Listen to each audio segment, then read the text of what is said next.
मेरे पतिदेव को चलते फिरते मुझे छेड़ते हुए शरारत करने की आदत है। वे कभी मेरे गाल छू लेते हैं तो कभी कमर पर चुटकी ले लेते हैं, यह भी नहीं देखते कि आसपास कोई है या नहीं। बस वो मेरे प्रति अपने ढेर सारे प्यार को सरेआम जता देते हैं।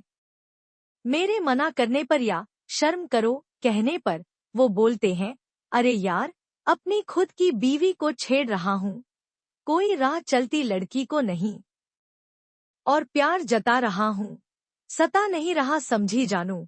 बेशक मुझे भी उनका यो प्यार जताना गुदगुदा जाता है। कभी चुपके से मैं भी इनकी पप्पी ले लेती हूँ, हम मियाँ बीवी जो हैं। पर एक दो बार मैंने नोटिस किया है कि मेरी कामाली गीता हम पति पत्नी की ये अठेलियां दरवाजे के पीछे खड़ी रहकर छिप छिप कर देखती है। पहले तो मुझे लगा कि यह मेरा भ्रम है, पर अब तो गीता ऐसी हरकतें बार बार करने लगी थी।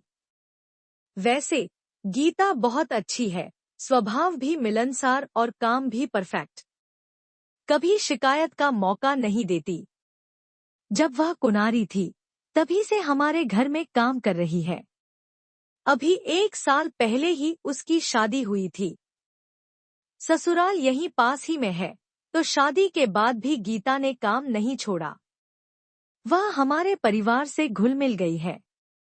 दरअसल कुंवारी लड़कियों को ऐसी हरकतें देखने की उत्सुकता रहती है। पर गीता की तो अब शादी हो गई है।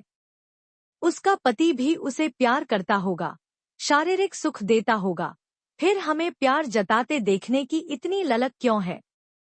मैंने अपने पति अभिराज को इस बारे में बताया भी, पर उन्होंने बात को मजाक में टाल दिया। पर मैं अब सतर्क हो गई थी। जब गीता काम करने आती थी तब मैं अपने पति से दूरी बनाने की कोशिश करती थी। यूं ही साल भर बीत गया। एक दिन बिना बताए गीता काम पर नहीं आई। आज तक ऐसा कभी नहीं हुआ, क्योंकि जब छुट्टी लेनी होती है तब वह बता कर जाती है या फोन कर देती है। हमने सोचा कि कोई काम आ गया होगा, पर जब वह दूसरे दिन भी नहीं आई तो मैंने उसके पति को फोन लगाया, पर कोई रिप्लाई नहीं। मैंने अभिराज से कहा, गीता के घर चलिए ना, मुझे फिक्र हो रही है। जरूर कुछ हुआ है, वरना गीता यूं बिना बताए कभी छुट्टी नहीं लेती। इनको ज्यादा फिक्र नहीं थी, तो बोले, अरे शालू, कोई दूसरी कामवाली रख लो न यार, कहाँ दूसरों के झमेलों में पड़ती हो। मुझे ऑफिस के लिए देर हो रही है, मैं चलता हूँ। पर मेरे मन को चैन नहीं था, तो इनके ऑफिस जाते ही मैं एक्टिवा लेकर निकल गई। काफी देर पहले भारी बारिश हो रही थी, तो हम गीता को गाड़ी में छोड़ने गए थे।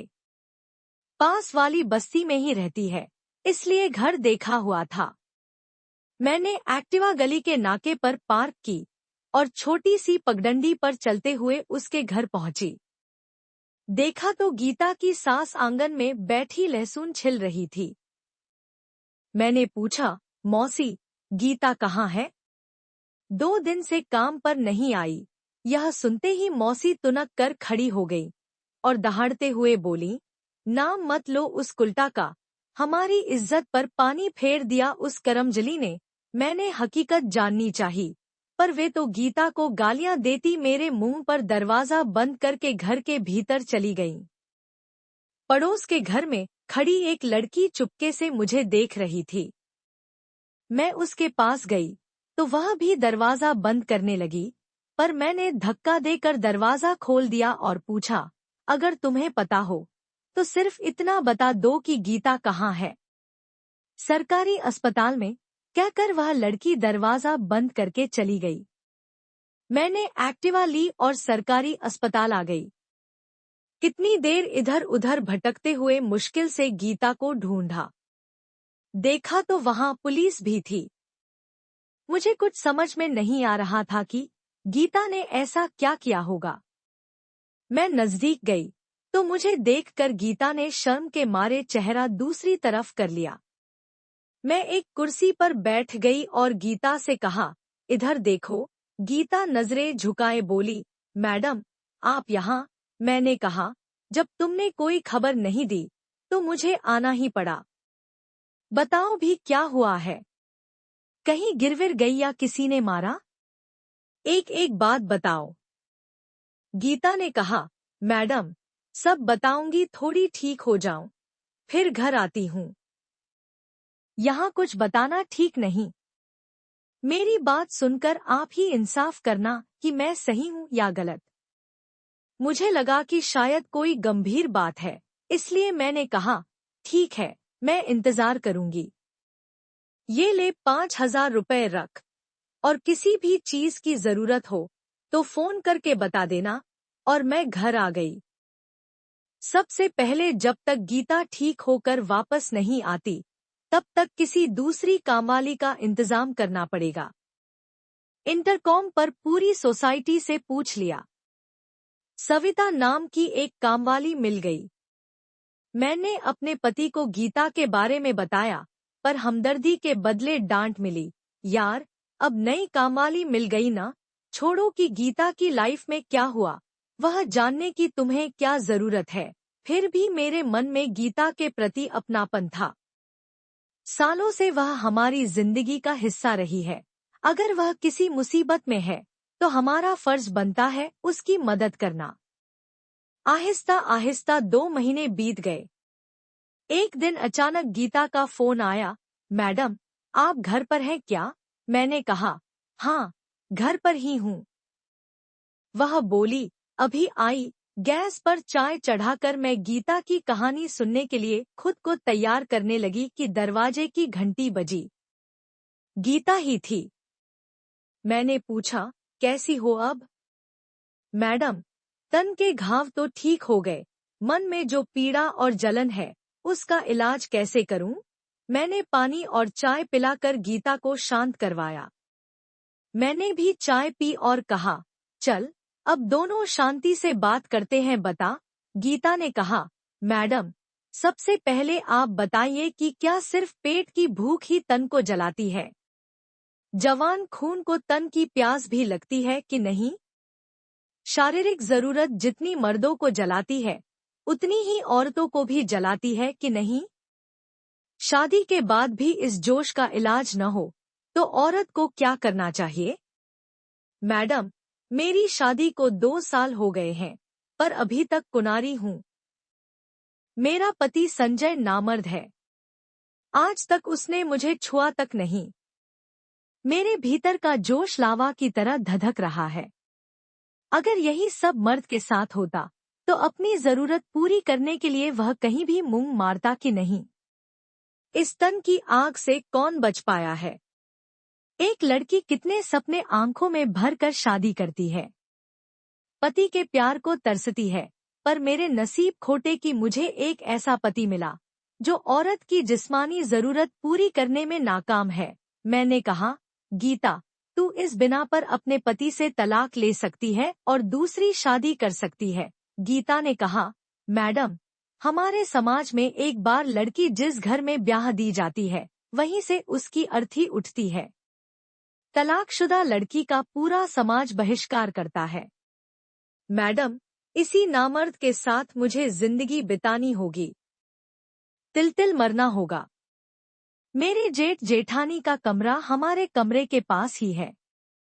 आधी रात तक उन दोनों के कमरे से आ रही प्यार की मदभरी आवाजें मेरे कानों में ऐसे चुभती हैं जैसे धधकता लावा किसी ने मेरे कानों में उड़ेल दिया हो। जेठ जी के बदन मसलने पर जेठानी के मुंह से निकलती आहें और सिसकियां मेरे भीतर हवस की ज्वाला भड़का देती हैं।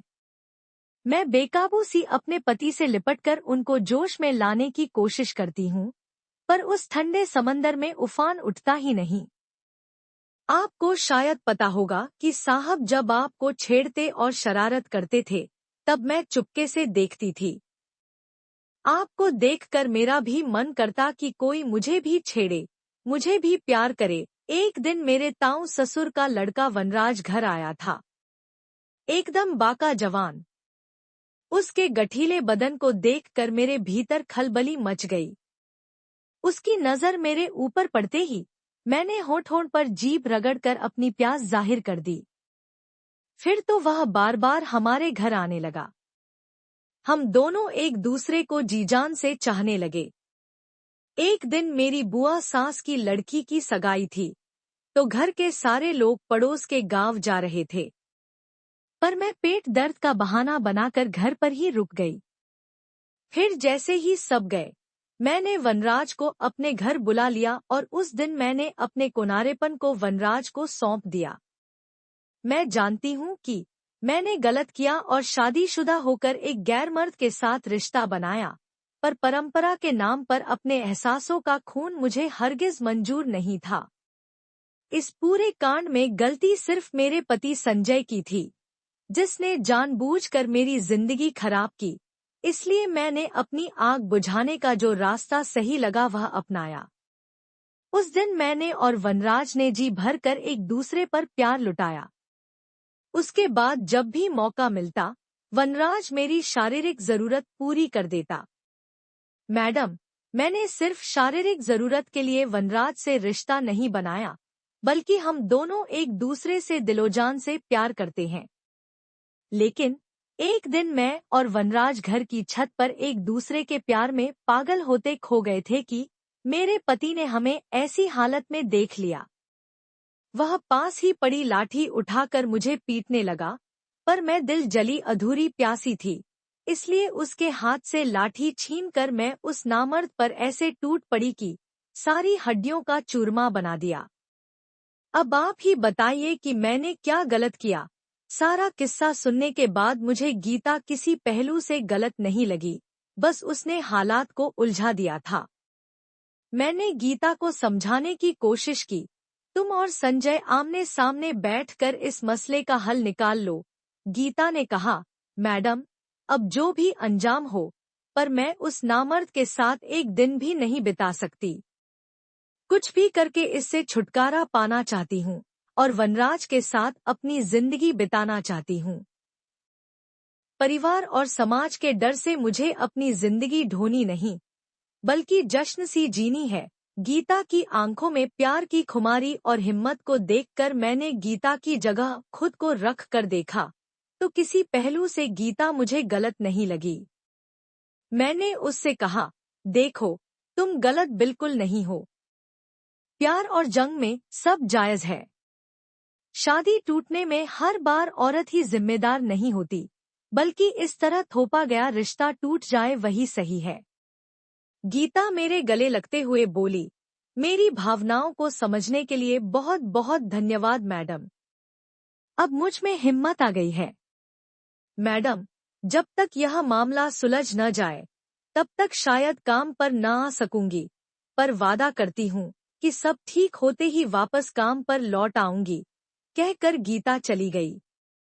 इस बात को 4-5 महीने हो गए थे। मैं तो गीता को भूलने भी लगी थी कि एक दिन अखबार में पढ़ा कि एक शरीफ पति के हाथों गीता नाम की एक बदचलन औरत का कत्ल। मैंने तस्वीरें ध्यान से देखी और मन ही मन बोली कि यह तो मेरी वाली गीता है।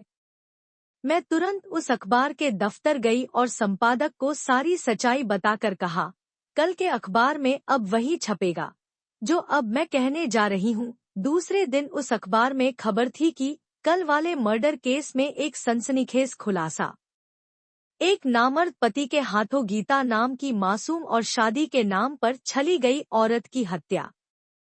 यह पढ़कर मुझे संतोष मिला। मैं सोचने लगी, पाखंडी समाज में न जाने ऐसी कितनी गीताएं दूसरे की गलती के चलते बलि चढ़ जाती होंगी।